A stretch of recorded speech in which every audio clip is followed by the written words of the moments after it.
Be ready. Start.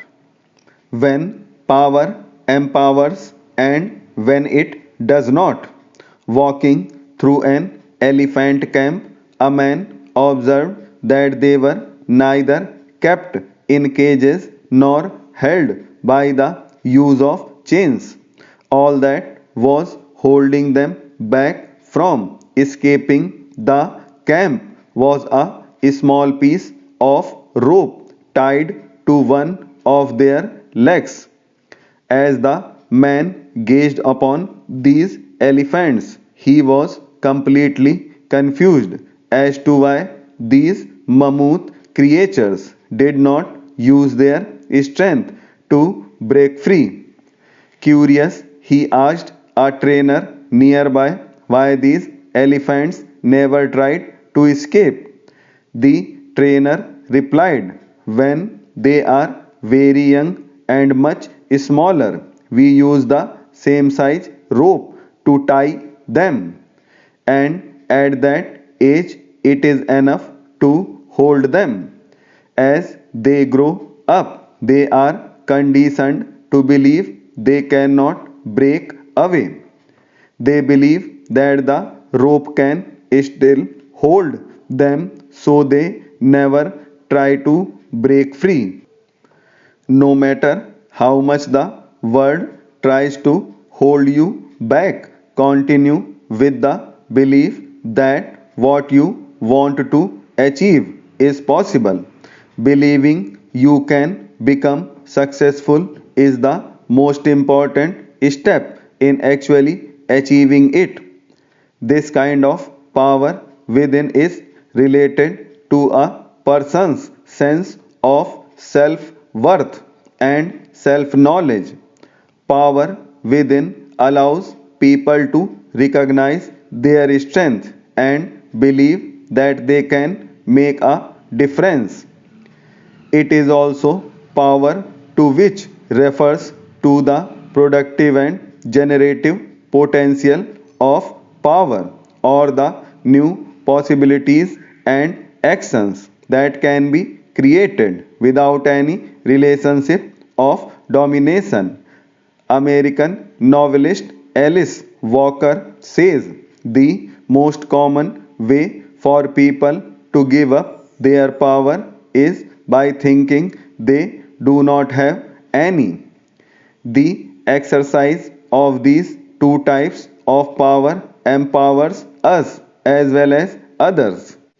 But power over is the way power is commonly understood. This is built on force, domination, and control and motivates largely through fear. This kind of power is a finite resource that can be held by individuals, in that some people have power and others do not. By contrast, power with another form of empowering power is shared power that grows out of collaboration and relationships. This is built on respect, mutual support, solidarity, and influence. Power with helps us build bridges with groups and across differences.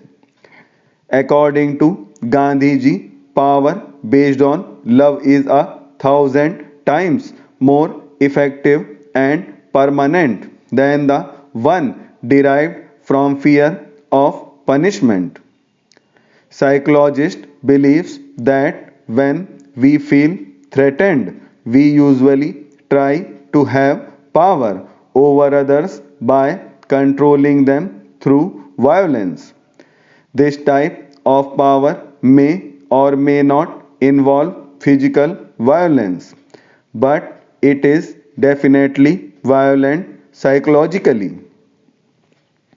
And it is not because offenders are evil, but because they are afraid. The essence of all acts of control is an attempt by the person doing it to avoid vulnerable feelings like fear, shame, sadness, hurt, and powerlessness. Empowerment lies in building confidence and eliminating barriers that underpin exclusion and powerlessness. It is all about individual discovery and change, whereby participants question their roles and the world around them, according to American researchers and activists. So much depends on the kind of power we exercise, whether it results in domination over others or in cooperation and collaboration that is beneficial to all. The world is what we make it. It is not nature that dictates the injustices happening in the world every single day. It is the work of people. The world is what we make it.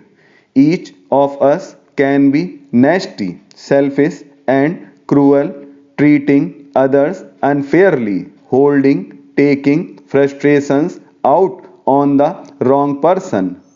But we can also be kind people who offer a helping hand, treat people with love, respect the environment. Actually, each person is a combination of both of these. Co-director of the Greater Good Science Center contends that 60% of the time we are motivated by the personal gratification to survive, but the other 40% we act as compassionate by sacrificing and helping others.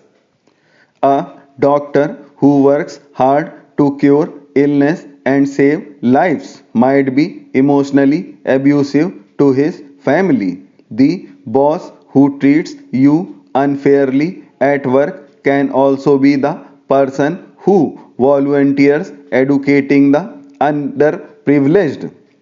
We can make judgments from the outside based on moral, emotional, intellectual, and religious points of view, and they might very well be partially correct.